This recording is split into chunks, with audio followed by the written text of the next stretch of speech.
and parents, thank you for coming. I think that the teachers and the students have put a lot of effort into this play, and I appreciate the fact that you're so attentive, quiet, and observant. And so I thank the students also for presenting this play on a day that's meant for us to rejoice, and I think you'll get a lot out of the play also to help you rejoice. So the students will have some introductions to give, so we'll listen for those very carefully. They're going to start right after I finish. I'll have some more announcements at the end of the play. Enjoy yourselves, and thank you for coming.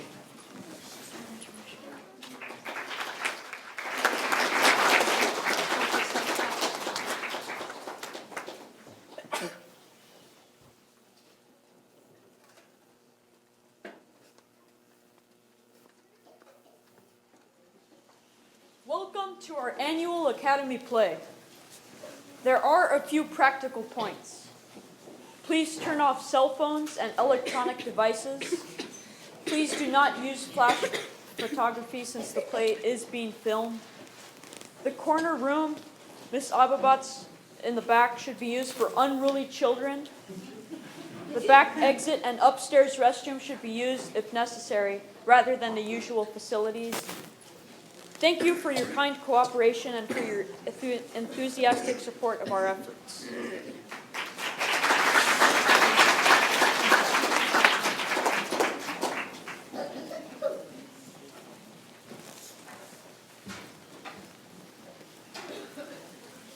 Our play this year is called The Three Kings and was written by Frances Alice Chesterton.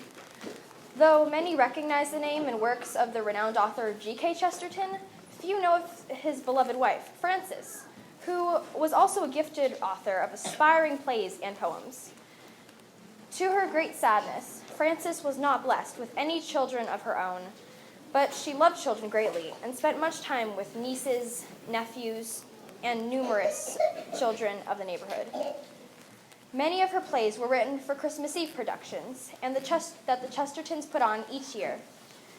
They had a stage right in their house for such home entertainments they so richly enjoyed. Perhaps you, like the children in this story, think that our play is about the three kings of Bethlehem, but it takes place in another age and in a country far from the birthplace of the Holy Child. The throne of Spain is empty, and three rivals each claim to be the most direct descendant of the king. Which one is worthy? The queen is grieving, but she must decide which man is the rightful successor to the throne. The children who live in the castle await the visit of the three kings. Spanish tradition holds that the three kings will pass by on their way to Bethlehem. If the children leave straw and hay for the royal camels, they will receive presents from the kings. Suddenly, there's a knock at the door. Why is a peasant demanding to see the queen? And who is the child she brings to the royal court? Frances Chesterton spoke truly when she said, "The stronger and wiser men grow, the less they are superior to anything. Watch and listen, and you shall hear a beautiful story, a story of how the faith of children in a dark time brought back to life that same faith in our hearts of men by whom it had been all but forgotten." We hope you enjoy our play.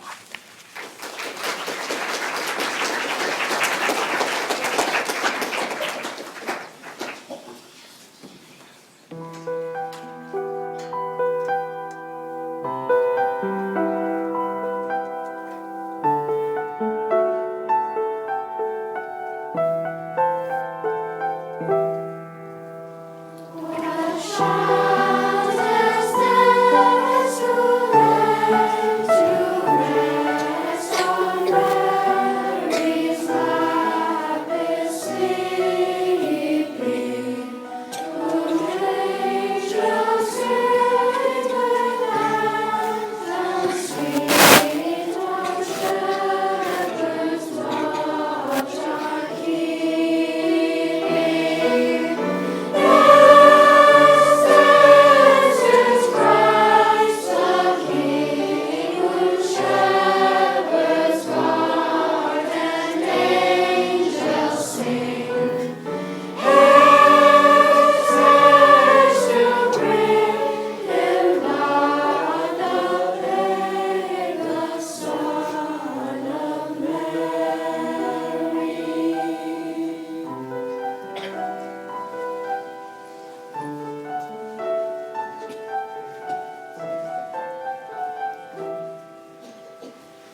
At Christmas time in Spain, the three kings ride down every street, up every wayside lane, bearing their gifts and journeying far and wide, from barest mountain to the laughing plain.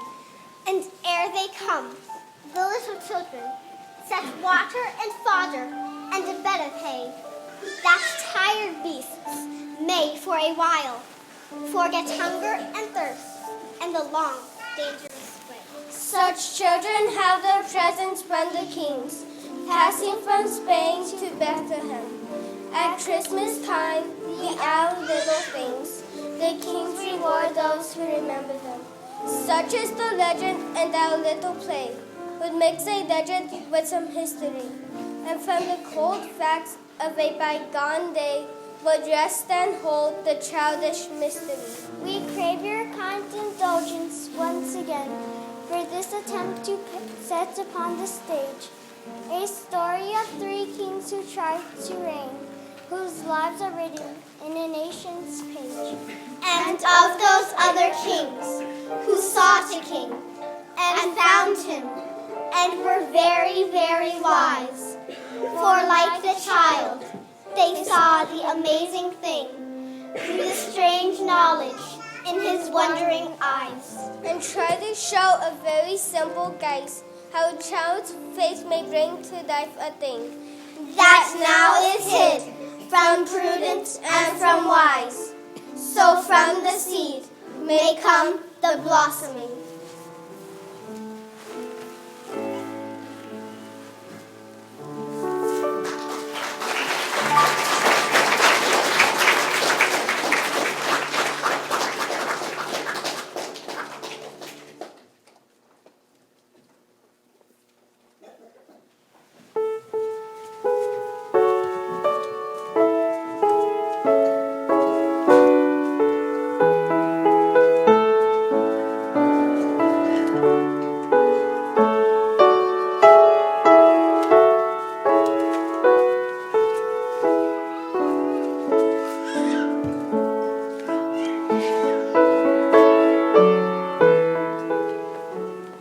Her Majesty bids me to tell you that she is prepared to hear the court children play this afternoon at 4 o'clock precisely. Dear me, is that so?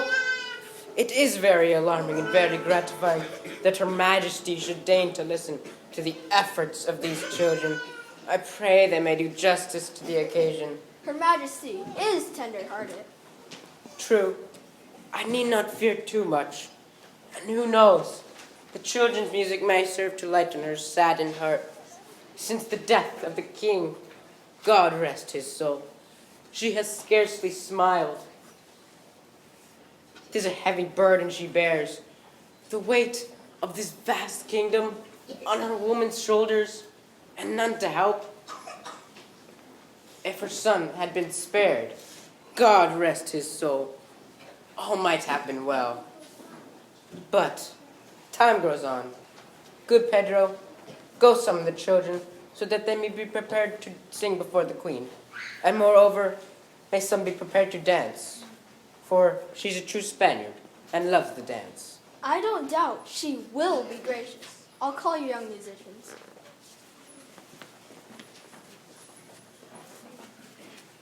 The sopranos must be here, and here the altos, and the tenors not too far forward.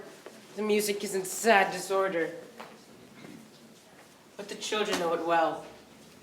Little Sebastian is an able conductor. But Katrina is uncertain of her lead sometimes. But they are so young. And Her Majesty is tender-hearted. Here they come. I'm so excited to sing, aren't you? This is super exciting.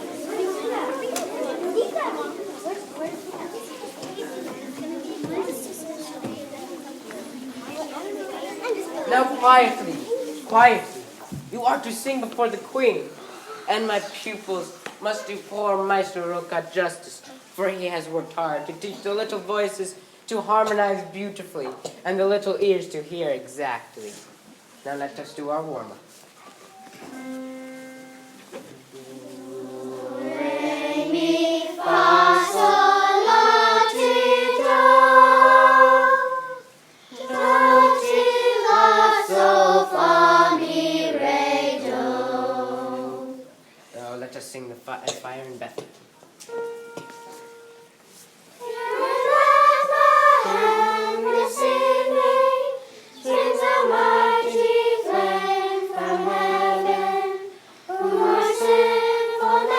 be consuming, and through whom we are forgiven.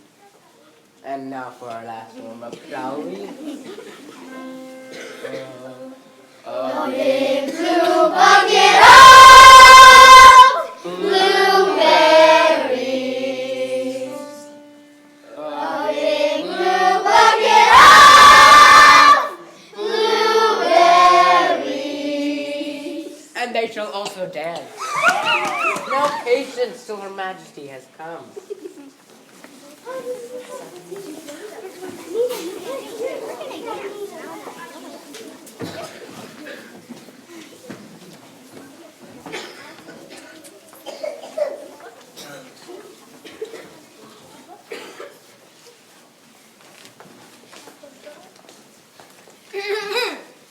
Her Majesty.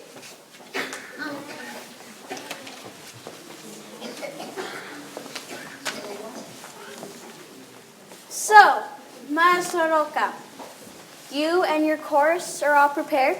Your Majesty, yes. The children of your court are diligent pupils, and are happy you should hear what they can do. 'Tis little, but they desire only to please you. It's as well. No man can do more. What's will they sing? 2 Christmas selections, Your Majesty. That shall be delightful indeed. Let them begin.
That was well done.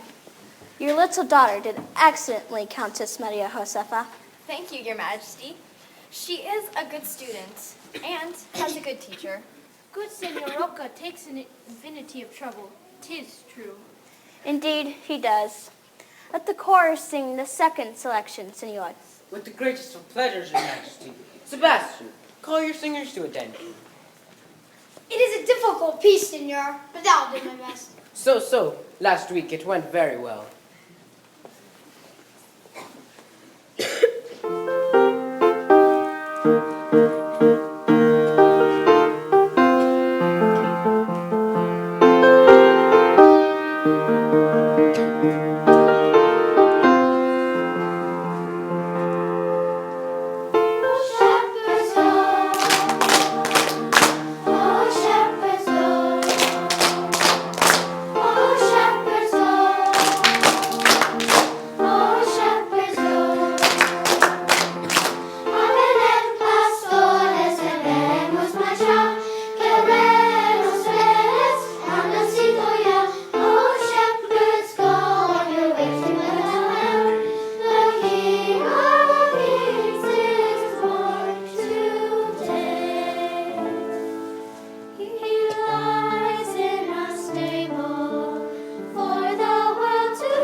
was even better.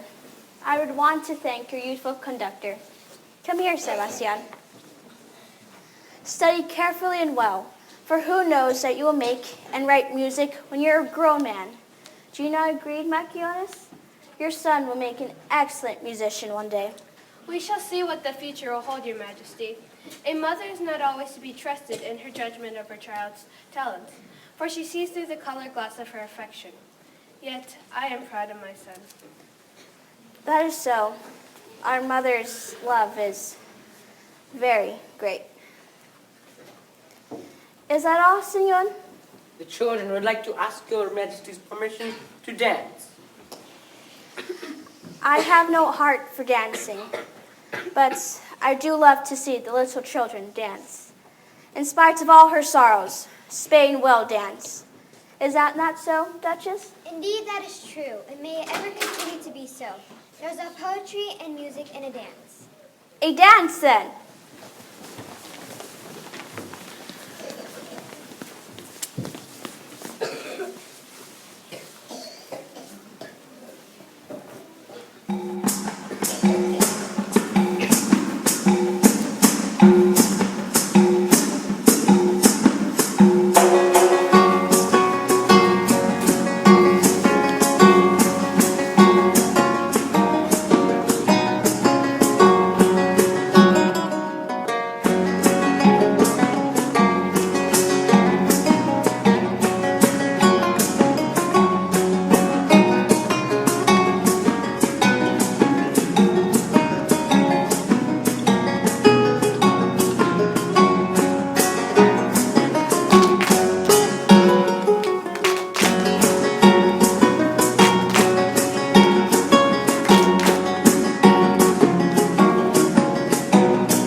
Indeed, it is a pretty sight. Come and let me thank the little dancers. Thank you, niños. You have let me forget my troubles for a moment. But now I must leave, for there are grave matters at hand. Adios, señor. Adios, niños.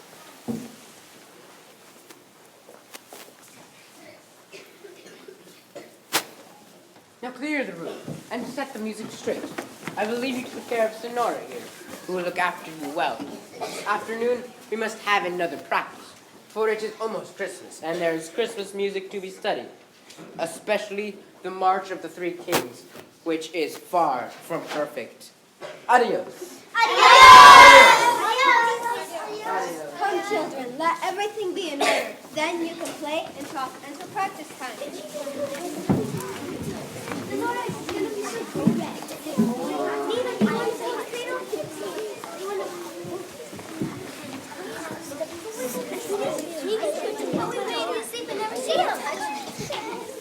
You will have hard work with the Christmas music, for there are but 2 days left until the kings come. It is too true. The three kings pass this way, but we may be asleep and never see them enter by the palace gate. I will not sleep. I'll keep an open eye and watch from that high window there until they pass beneath the bridge and climb the slope to the great door and ask to come in here. They'll bring us presents, won't they? I want a silver sword and a big, big Spanish flag. And I like a wooden horse so I can ride. Wooden soldiers, officers, and men. We can have a battle right here on the floor. And I would like a baby's cradle, like the one my baby brother sleeps in. But have you all remembered what to do when the kings come to bring the gifts you asked? We forgot! Oh, pray it's not too late. Come on, Juan. We must get some hay, some straw, and some water. What are they doing? Why do they want hay? Because when the kings arrive with all the train of servants, horses, mules, and camels, all will look for food and sweet-smelling hay and straw to lie on after the long and dusty road they traveled on in order to find the Holy Child. Yes, they bring their gifts to our little Lord and some for us. If we remember well to leave provision for the tired feet. That is so. Now all must give a hand. Sebastian and Juan are coming with the hay. It is such a heavy load. But there'll be a crowd of horses, mules, and camels, too. And come on, let's spread it out. There'll be room for all, I think. And here's a soft bed in case they bring the dog. Oh, how I'd love to see the kings arrive. 'Twould be a wondrous sight. Silver and gold, their gifts, gold, frankincense, and myrrh. Well, maybe so. Perhaps you will have your wish. Why, see those horses? A mule! It's such a strong man! One is riding on a milk-white steed. Let me look too. Oh, and one rides a coal black horse. And a third is driving near the gate! And he rides a lovely roan! Who can they be? Don't you know? Can't you see? They are the kings who come to greet the Holy Child. But is he here? I thought he would be at Bethlehem. He is here too, wherever loving children are. He makes his home. These are kings I know. They've come from far away. And some are near to us to find the little Lord. We must be patient and wait till darkness. See! They're now riding across the bridge! How grand they look! Like pictures in a book! They've reached the palace door and will have to stoop their heads to enter in. Just like the kings of old at Bethlehem's tiny door. I fear these have as homage in their hearts only greed of gold and power and earthly thrones they covet sorely.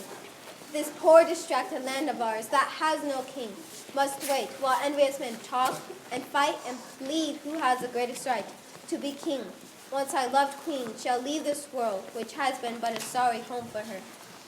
Now all have disappeared, and it is dark. Only one little lantern still shines bright under the palace door. But they'll bring us gifts. When the sun shines in the sky, we shall find them safe. Yes, that is so. But I fear I shall not sleep. I want to see the kings. And so do I, but I'm tired and can hardly keep awake. Well, here comes Senor Roca, and he will let you go once you have done your song. Indeed you shall. But before you say goodnight, I want to hear you sing the song of the Three Kings, and then rest and sleep for tired babes. Come on. 1, 2, 1, 2.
is set for midday, when Her Majesty returns from Mass.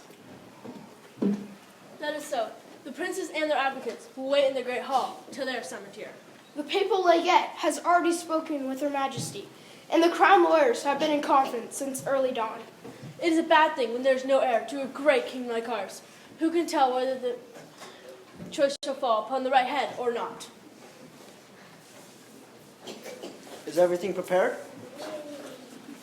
Her Majesty is already crossing the great court. Everything is prepared. A messenger is waiting. It is well. There must be no delays. The matter is urgent.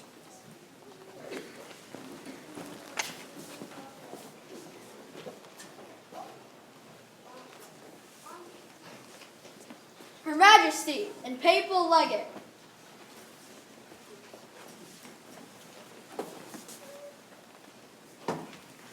Ah, Senora Bagano, you have a difficult task to listen and to judge the cause of each three royal princes who each want to claim the throne when I am gone from this world. It is indeed a grave business, Your Majesty. It needs much discretion and patience. But with the help of the Holy Church, I pray we may be rightly guided in this matter.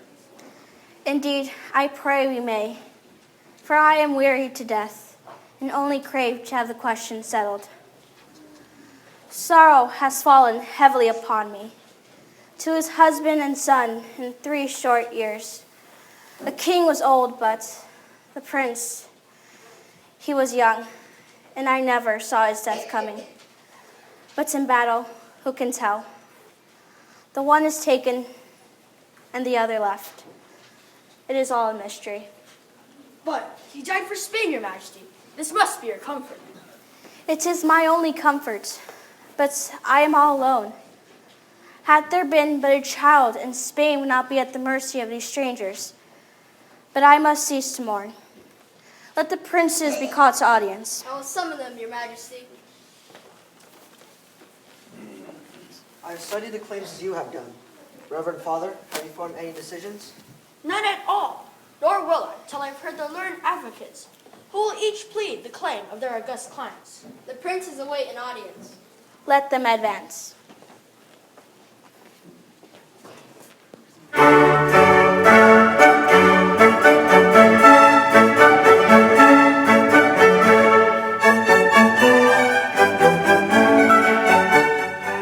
Philip, Duke of Agen, son of the Dauphin, grandson of Louis XIV, the King of France.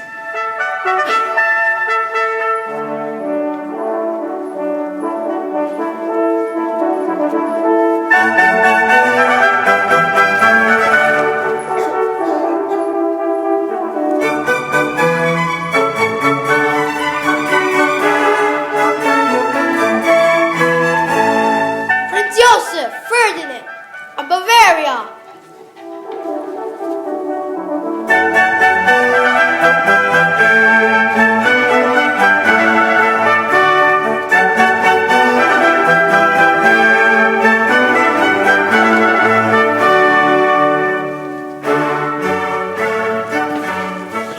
The Archduke Charles of Austria.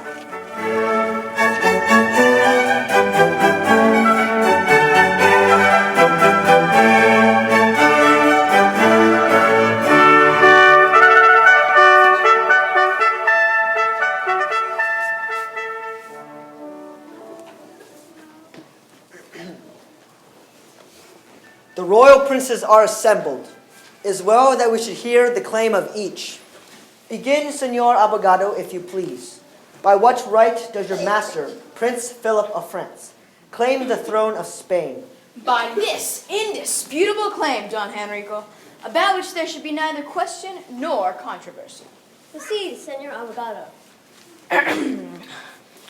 When your great king, Charles II, and Her Majesty's royal consort died, God rest his soul, and when his only son perished on the field of battle a few short months ago, God rest his soul, my royal master, Louis XIV, the Roi Soleil, the Sun King of France, claimed the throne of Spain for his grandson, Philip, who in person here seeks for the due acknowledgement of his right.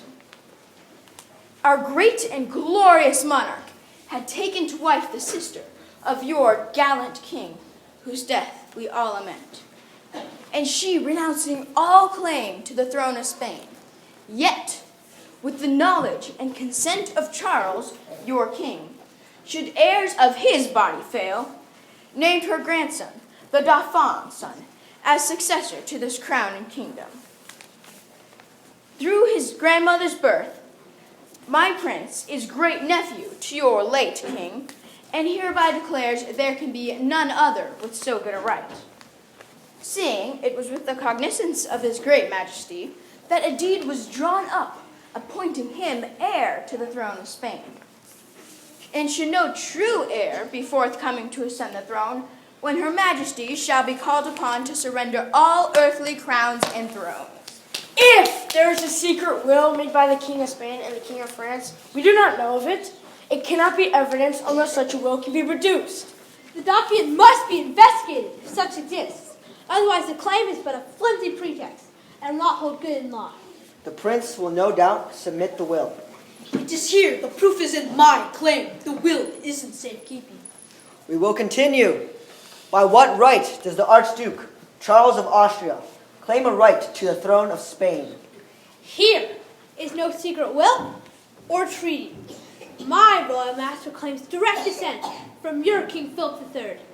As it is well known, Philip had a daughter who wedded the Austrian King Ferdinand, and her son Leopold, by second marriage, is the father of my royal master, heir, direct and true, to this great kingdom. Aha! That claim cannot be maintained, for the heir is but a descendant of the second marriage. There is an heir of the first marriage. It is on that ground that I state the claim of my royal client, Joseph Ferdinand. But the claim cannot stand for a moment. Signors, silence if you please. We must hear what the Prince Joseph Ferdinand has to state.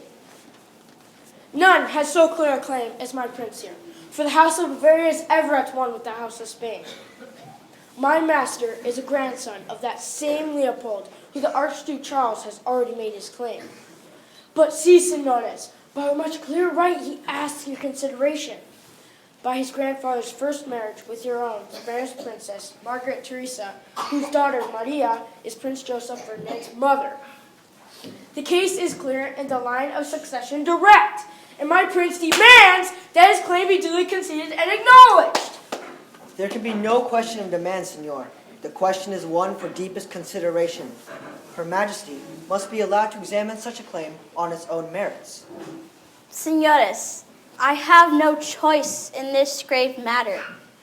I can but leave the decision to the lawyers here, whose business is to report upon the results of their investigation. I pray God may guide their labors. Your Majesty speaks true. The matter is so grave a one that there can be no hasty decision. We shall call for further explanations than these first claims that have been placed before us. Yes, it would be well that the princes themselves should enter into discussion as well as your advocates. Only too gladly. Senor Bagado, my lawyer, has put the case well, and there is no doubt that his late majesty, before his death, signified his intentions regarding his great country's future king when he made a will appointing me to succeed, with full approval and knowledge of his majesty, my grandfather, Louis XIV of France. That will must be forthcoming. Yes, evidence. It's not my word enough? Certainly not. This is no paltry affair for lawyers to quibble and trifle, but it is the destiny of a great nation. Therefore, all cards must be placed upon the table and the will produced. Will you demand this, Senor Abogado, Don Enrico? In good time, Signors. The will is in safe keeping. Why does the legate whisper to Don Enrico? There is some treachery here. I demand that my claims be at once conceded, or I take the sword in defense of my rights. There is no question of swords, Prince Joseph. You are young and hot-headed. No, Joseph is in the right. I too would defend my cause with swords and guns upon the battlefield. And I shall not hesitate either if it comes to that. Be careful, senors. War is easily started, and with difficulty ended. This is a matter for lawyers, for advocates, and as such. I and my colleagues are prepared to consider the claims of each. Your Highnesses, Let there be no quarreling among you. Surely this matter can be settled peaceably. I will remind your majesty that when all questions have been raised and judgment pronounced, it will be our duty to urge your majesty to make a will that shall clearly leave this throne to him who has the greatest right. Must it indeed finally rest with me? In mourning and saddened, why must I decide? Having been called to this great office, your majesty must indeed fulfill the obligations of it. There will be no other course of action. When the claims of these princes have been more carefully considered, the lawyers of your court will present their considered judgment. Let there be no delay. I'm in no mood to hang about while these men talk and argue. There is no need for further consideration. I defy anyone to dispute my claim. A rightful decision, senores. And what do I care? The sword shall decide. A decision in arms. Then indeed the case is settled. France will not fail. Don't be too sure, Prince Philip. Austria is mighty in arms. Not greater than the Lion of Bavaria, that will take no note of French lilies or Austrian eagles.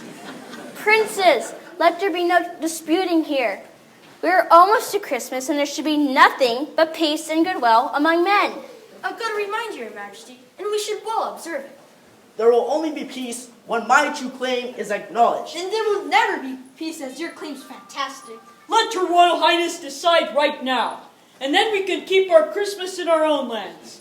As Archduke of Austria and King of Spain, mine will be the merriest feast of all. Senores, I have no... How should I decide? Pray you be patient with me. Until tomorrow, madame. Tonight, I say tonight. Before we leave this council chamber. This is unseemly. You cannot force your majesty thus. Her majesty's decision shall be given. Now. Yes, now. Why should I wait? Who comes to interrupt? See who knocks. Your Majesty, a woman is waiting outside who desires audience. But I have told her it is impossible. Bid her be gone. Her business can wait. She says it cannot wait. It concerns the matter on which Your Majesty is now engaged.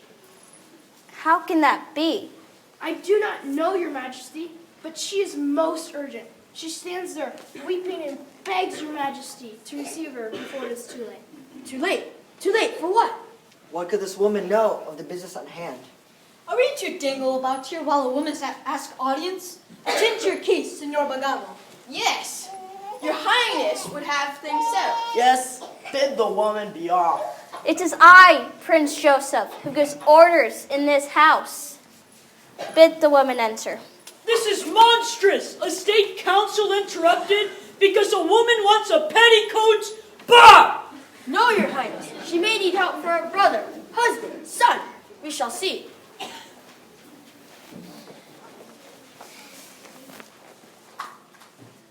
Your Majesty, the woman approaches. Her name is Antonia Oliveira. The name is common enough.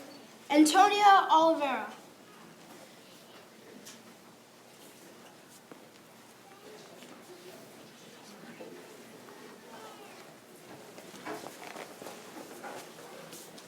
What is it, Antonia? Speak. Do not be afraid. Do you have business that concerns this council? Your Majesty, I will try to tell my tale. It is but 3 days ago I heard in Alagon, near Segovia, Your Majesty, where I live. My husband has a little farm and works on the hillside, and Alagon is the market town. I know. Proceed, Antonia. What did you hear in Alagon? What nonsense is this? Never deal with women. They're impossible. I am leaving this council. No! I beg your Royal Highness. That would be a grave error. I heard that Your Majesty must make a will, so that this country might have a king to rule when Your Majesty should die. And when I heard that, I knew what I must do. I must bring the king, that is to be, to his own palace. Are you mad? I pray, Your Majesty, send the woman away. Let me hear further. Antonia, what do you mean, the king that is to be? Why, this is the manner of it, Your Majesty. It was nigh a year ago since your son, Prince Carlos, came to Alagon. He was sore driven by his enemies. But in Alagon, we were faithful. For the space of 3 months, we guarded him well. I, my husband, and my daughter Maria. She was beautiful and good, Your Majesty. And how shall I say it? He, a prince of royal blood of Spain, loved her and wedded her in the little church of Santa Lucia. Here are the proofs, Your Majesty. He knew he would never reign as king, but he bade her keep them safe. This is a monstrous lie.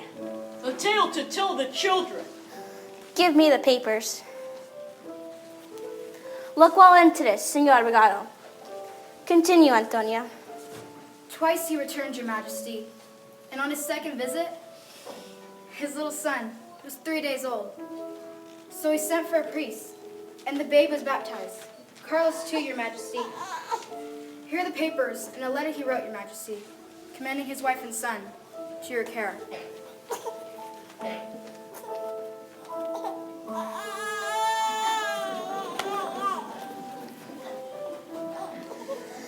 It is his letter. It is his handwriting.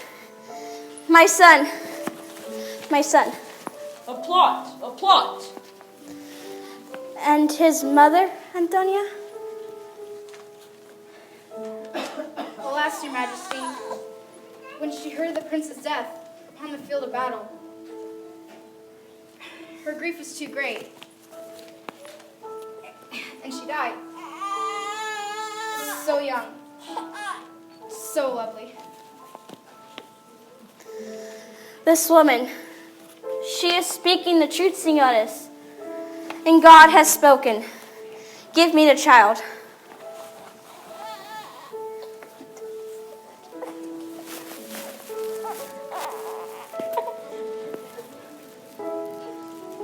Princes, a king of Spain.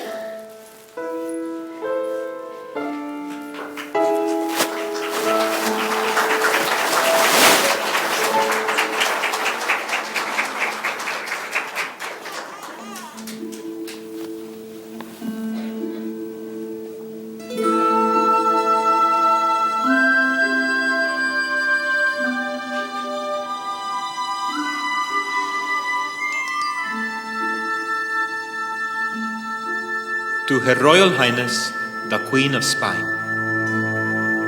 Revered Sovereign and beloved Mother, since when this letter shall fall into your royal hands, I shall be no more. For well I know that I am very near my end, and by certain foretellings that I am to die shortly, where indeed I should fain die upon the field of battle. Yet ere that day comes, I would commend to your royal care my true wife and my infant son. For indeed, Maria Olivera is my beloved wife, wedded to me with all the rights of Holy Church. The proofs are in her keeping to be delivered to you as occasion requires. This infant is in truth my very son Carlos, baptized by the priest at Alagon. I pray you, Madame, my beloved mother, guard them well, for indeed they are dear to me. Let no man seek to dispute the just claim of my son to the throne of Spain.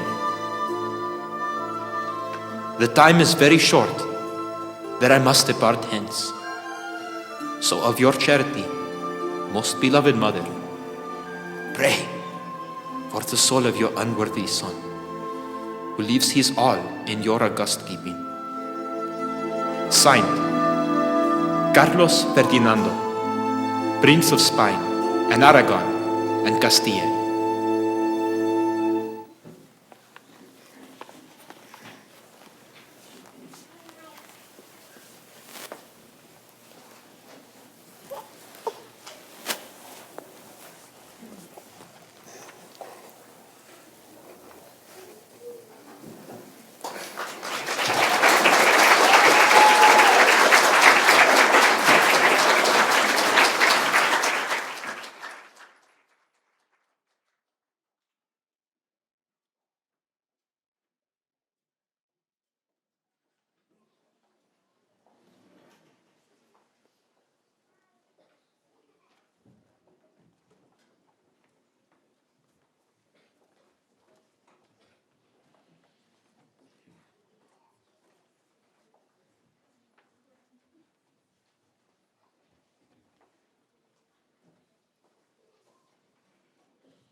have searched the palace from the topmost roof to the cellar underground, from room to room, the servants' hall, the chapel, and the court, the banquet chamber, the cupboards, searching everywhere, the stables too.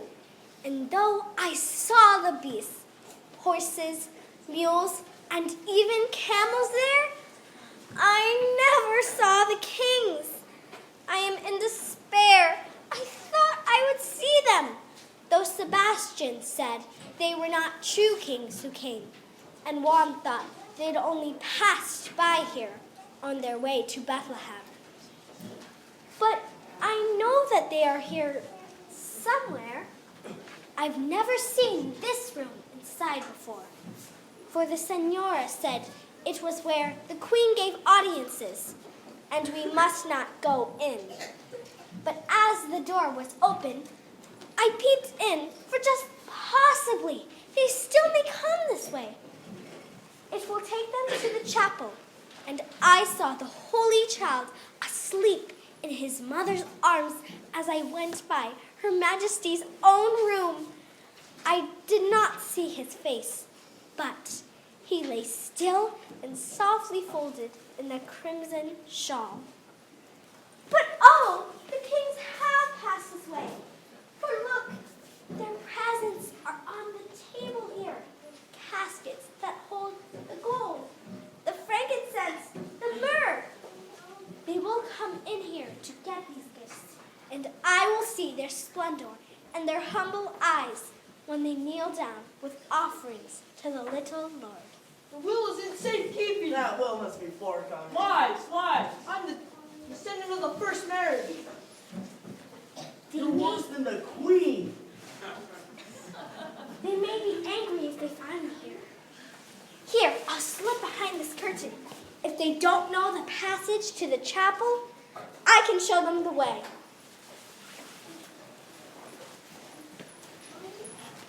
It's all a monstrous plot hatched by the Queen, who thinks by means like this to save the throne from me, the rightful heir.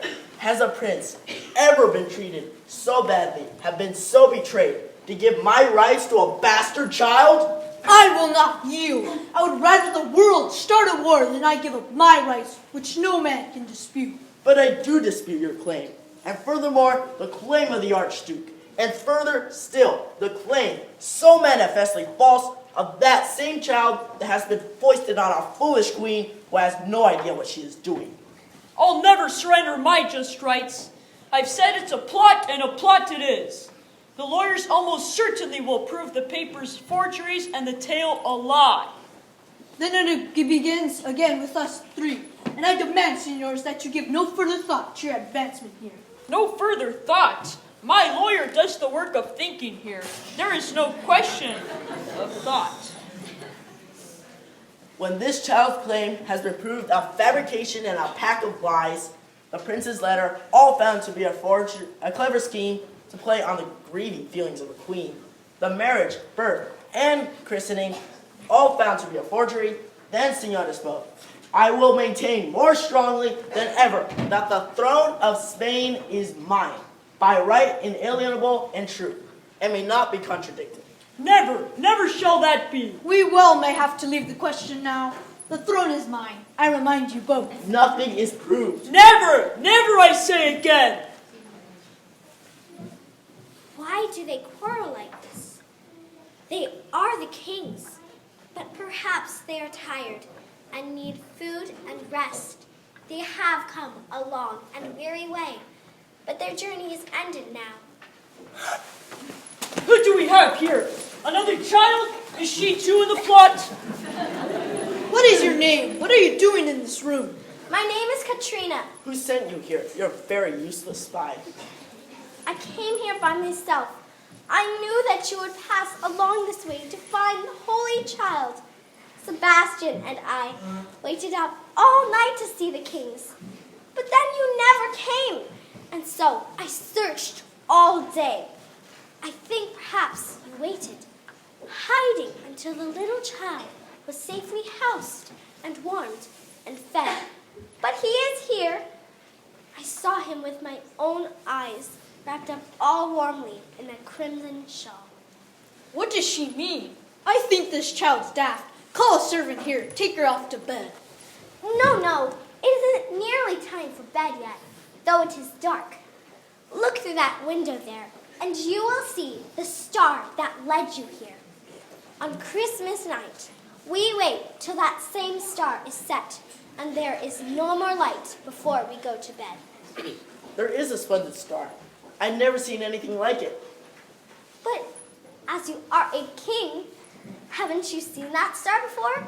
Quite often? A king? Why, yes. I call myself a king. A would-be king of Spain. That's true.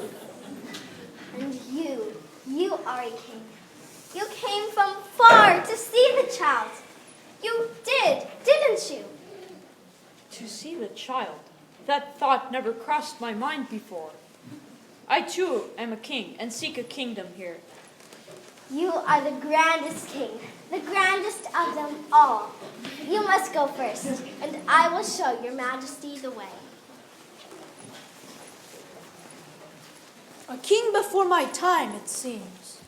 This child, she is dreaming, as Spanish children do, that the three kings of old come with gifts to every little child. Princes, we cannot hurt a child who trusts us. I have a boy who loves his father well. He will be sad without me at this hour. We'll play her pretty game and follow her. Lead on, young Katrina. Take us where you want us to go. It is not far. Across the courtyard there, you'll see the door, and lights within are lit. It's a cold night, young senorita. Let us get our cloaks. I had meant to leave the palace before the moon had risen, so I'm prepared for the weather. Senores, our quarrel rest for a while, so that a child's dream may come true. But wait! You've forgotten your gifts for the baby! The gold, frankincense, and myrrh.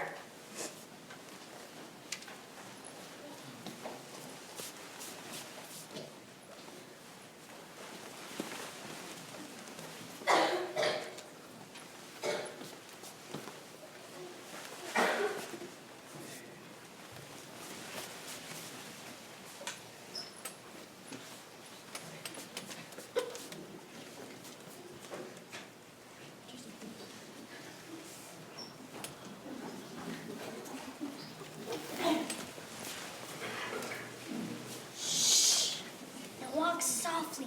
The babe may still be sleeping in the crimson shawl.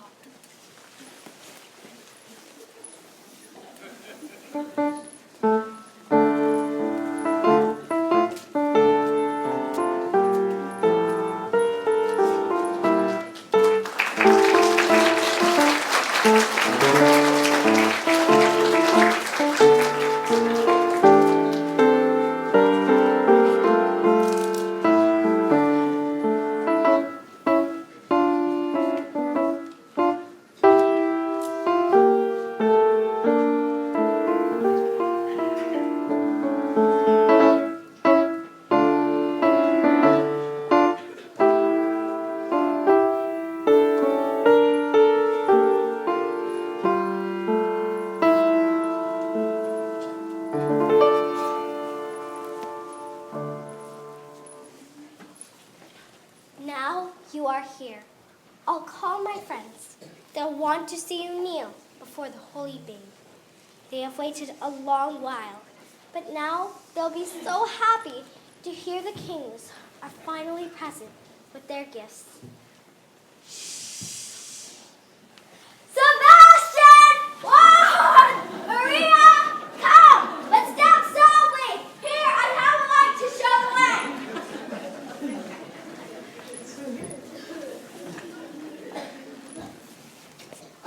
Am I dreaming? I will not fail that child. To play a king, it is a noble part.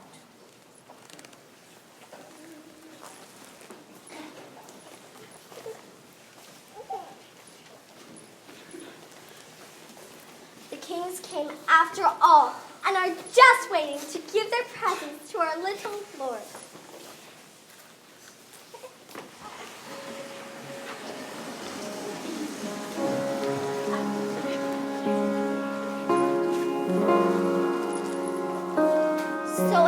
bright star shone. The three kings came and paid their homage with their golden gifts. And all the children saw them as they knelt.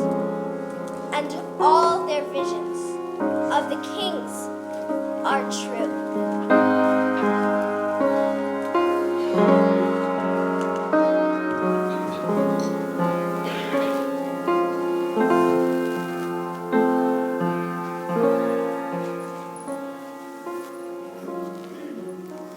Indeed, yes, it's true. A child is born to us. We who sorrowed in the night.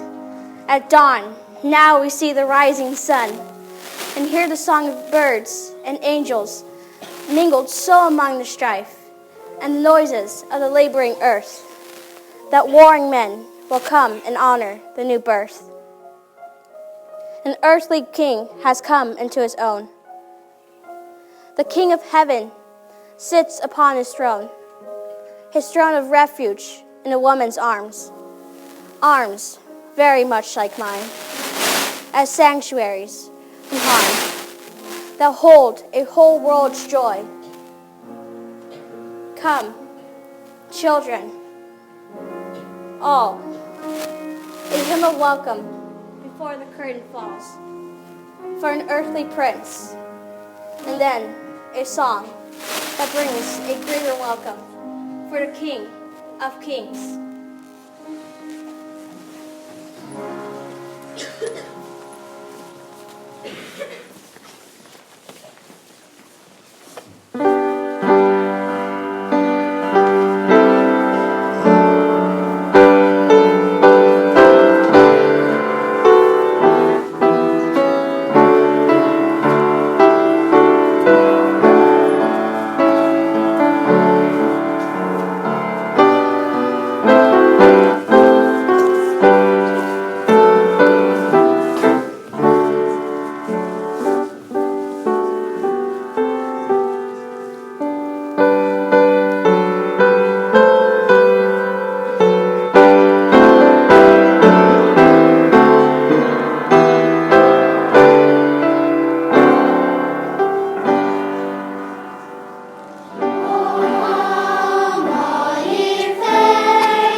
We owe great thanks to the many people who assisted us in this performance. In fact, without you, it would not have happened at all. Parents, thank you for all your patience with costume requests, practice schedules, and performances. To those who picked up refreshments, prepared props, set up and embellished the backdrop, helped with filming, setting up chairs, and the 101 other tasks that needed to be taken care of, thank you. We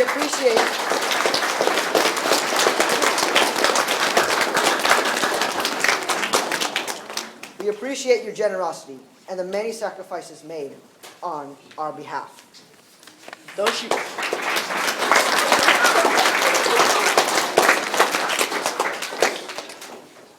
would prefer to remain nameless, a special thank you is due to Mrs. Garcia, who has once again sacrificed so many hours to prepare the costumes for our production.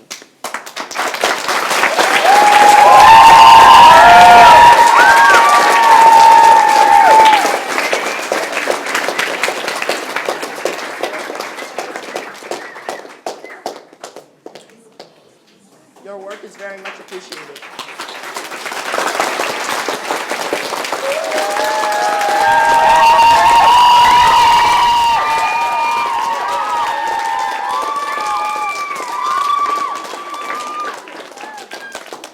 Special thanks is also due to Mr. D'Artola for his continued willingness to construct our sets in the midst of a very busy schedule. Thank you, Mr. D'Artola, and to your helpers.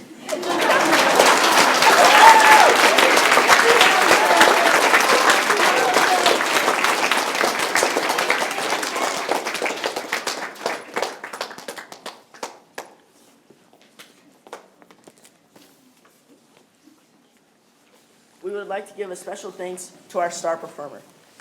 Thank you for being our cutest and most popular member of the cast, Daniel Romero.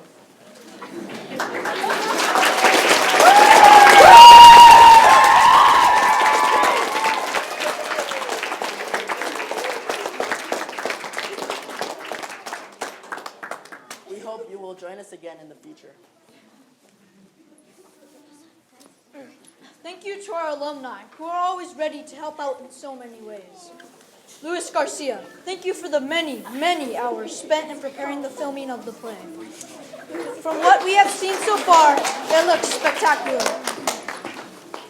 Simon Larona, thank you for recording so beautifully the voice of the Spanish prince. Thank you for your time, effort, patience, and charity in assisting in the directing of the play. May God bless you and keep you healthy for next year's production.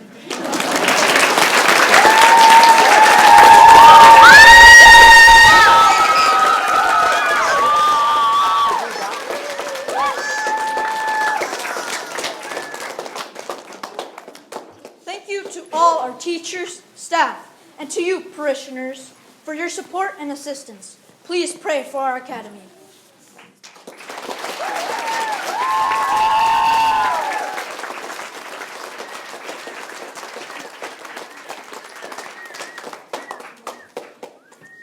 Thank you, students.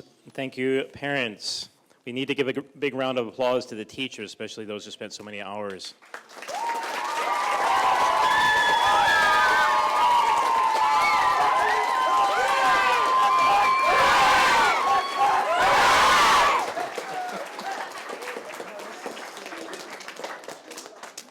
So I thank the students for their many hours of hard work. I know it takes a lot of time and effort, especially since you had to miss recesses, I understand, and parents had to bring them for after-school practices and wait. I saw you waiting in the parking lot sometimes. So thank you for the performance. It was very well done. And I want to thank all of the persons in attendance, so parents, parishioners, faithful. Thank you for your support of the Academy. We need to thank Father DeMeyer for the running of the school as principal. So let's give him a round of applause.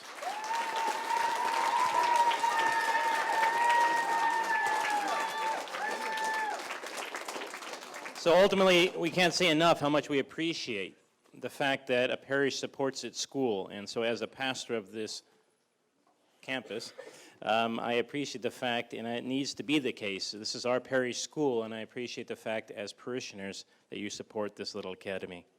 Thank you in advance for help with the cleanup. I would appreciate it if everybody could help out in whatever way you can to help clean up and resetting up the basement, because obviously next Monday, so tomorrow, we start school again for a couple days, and we need to have it in order. And this will take place as soon as I stop speaking. But one last thing, one thing that was a little different this year, and I know many of you in the past have been given a CD or some copy of the play. Well, we have been live streaming this play, so that means it's on the internet. And so I'm going to tell you right now, it's not that you have to memorize it, but you can ask myself or someone else for the address. If I find a whiteboard or somewhere, I'll put up the address.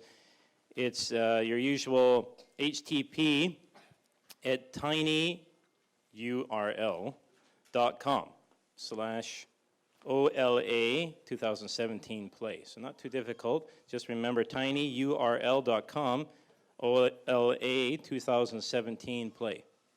All right, so that cuts down on a little bit of those CDs we always hand out, but at the same time, it gives you an opportunity to look at it and then tell someone else, your families, where to look, and they can see this wonderful play. Thank you very much. You're popular! Yes.